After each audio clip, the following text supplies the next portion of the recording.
Hey everyone, welcome back to my YouTube channel learn from basic to advance English. आज की video में कुछ ऐसे वर्ड्स या कुछ ऐसे सेंटेंसेस बताऊंगी जिनको आप देख के हैरान हो जाएंगे और कहेंगे अरे ये तो इतने आसान थे और हमें इसका इंग्लिश में क्या बोलते ट्रांसलेशन ही नहीं पता था। आइए देखते हैं। पहला है खाना झूठा है ना। अधिकतर हम ये सुनते हैं कि खाना झूठा है, तो झूठे को क्या बोलते हैं? झूठे की इंग्लिश होती है ऑट, ORT, ऑट। अगर मैं कहूँ कि बर्तन में रखा हुआ खाना झूठा है या थाली में रखा हुआ खाना झूठा है, तो उसका सेंटेंस होगा the food kept in the plate is out, please do not eat it.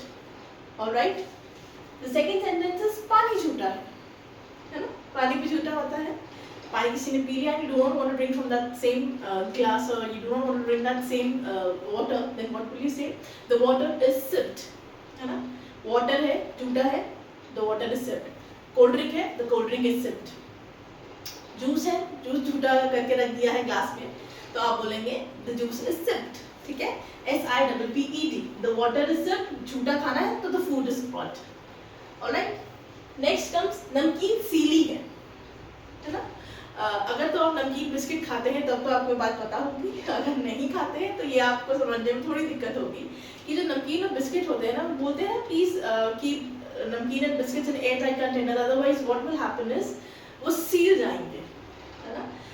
कोई भी चीज़ है, वेफर्स है, कुछ भी है, जब हम लोग खाते हैं उसके बाद भी ट्राई टू, चिप्स भी अगर आप खाते हैं, है ना, चिप्स तो खाते ही होंगे ना। अगर आप चिप्स भी खाते हैं तो बोला जाता है ना, ये either you seal the packet और you keep them in some air tight container, otherwise वो सील जाएगा। तो सीलने को क्या बोलते हैं? सीलने को बोलते हैं सॉगी। ठीक है, please keep the chips in the airtight container or seal the packet of the chips, otherwise it will get soggy. ठीक है, सीलने को बोलते हैं soggy. The namkeen will get soggy, the biscuits will get soggy, the chips will get soggy. Okay? Then comes बचा हुआ खाना। अब इसमें बचा हुआ खाने से आप समझेंगे क्या? बचा हुआ खाना, रात में खाना बनाया है या दोपहर में खाना बनाया है आपने और सबने खा लिया है ना, उसके बाद जो खाना बच जाता है उसे बोलते हैं लेफ्ट ओवर फूड। हम बोलते नहीं please keep the left over food in the fridge, है ना, कि बचा हुआ खाना फ्रिज में रख दो।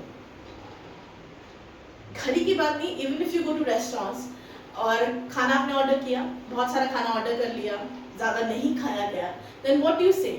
Please pack our left over food in packets, we would like to take them to our home, है ना। तो रेस्टोरेंट में भी जाते हैं, खाना जो बच जाता है, जो आपने खा लिया, जो बच गया है, ज़्यादा आपने मंगा लिया था, तो वो उस खाने को हम बोलते हैं, बचे हुए खाने को left over. Okay, then comes रोटी सख्त हो गई है। अगेन, अगर चपाती बनाई है और उसमें हॉट केस में नहीं रखी है ना, तो क्या हो जाती है? सख्त हो जाती है, तो उसको बोलते हैं चपाती हैज बिकम हार्ड। ठीक है, I am unable to take a bite of it, it has become so hard, है ना। Easy sentences. देन खाना जल गया है, खाना जल गया है, फूड इज बर्न्ड। ठीक है, सिंपल, फूड इज बर्न्ड, खाना जल गया है, food is burned. BURNT, T भी लगाएंगे कि खाना जल चुका है। ठीक है, दूध उबलकर गिर गया है, उबलकर गिर गया है, तो इसका होगा तो मिल्क हैज बॉइल्ड ओवर। अब मैंने यहाँ पे लिखा है उबल कर गिरा है, इसलिए यहाँ लगाया है बॉइल्ड। अगर आपने ग्लास में दूध रखा है और किसी बच्चे का हाथ लग गया, किसी का हाथ लग गया और तब दूध गिरेगा, तब उस केस में आप इस्तेमाल करेंगे वर्ड स्पिल्ड का। ठीक है, the milk has spilled over, क्योंकि उबल के गिरा है इसलिए the milk has boiled over. ठीक है, दूध उबल रहा है, द मिल्क इज बॉइलिंग। ठीक है, दूध फट गया है ना, दूध फट गया है को इंग्लिश में क्या बोलेंगे? The milk has curdled। ठीक है, curdled, CURDLED, कर्ड, ये दही वाला कर्ड, फट के दही जैसा हो जाता है ना, दूध फटा हुआ देखा है, कर्ड जैसा हो जाता है, इसलिए वर्ड है curdled। ऑलराइट, नेक्स्ट इज चाशनी गाढ़ी हो गई है ना। गुलाब जामुन बना रहे हैं, चाशनी गाढ़ी हो गई है, या सब्जी बना रहे हैं, उसकी तरी गाढ़ी हो गई, तो क्या बोलेंगे? Sugar syrup has thickened, THICKENED।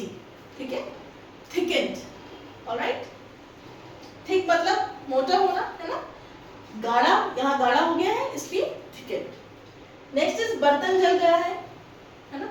अब बर्तन मैंने लिखा है इसलिए मैंने लिखा है द यूटेंसिल इज बर्न्ड, अगर यहाँ होता कि कढ़ाई जल गई है तो लिखती द वॉक इज बर्न्ड और deep frying pan is burned, है ना। अगर लिखा होता भगोना जल गया है ना, भगोने को क्या बोलेंगे, पॉट बोलते हैं, ठीक है, या डीप पॉट बोलते हैं। उस पर भी मैं एक वीडियो बनाऊंगी कि रसोई में जितने बर्तन होते हैं उनको हिंदी में क्या कहते हैं, इंग्लिश में क्या कहते हैं, ठीक है। Just because I have written here is बर्तन, सिंपल बर्तन है, that is why I have written the utensil is burned, okay.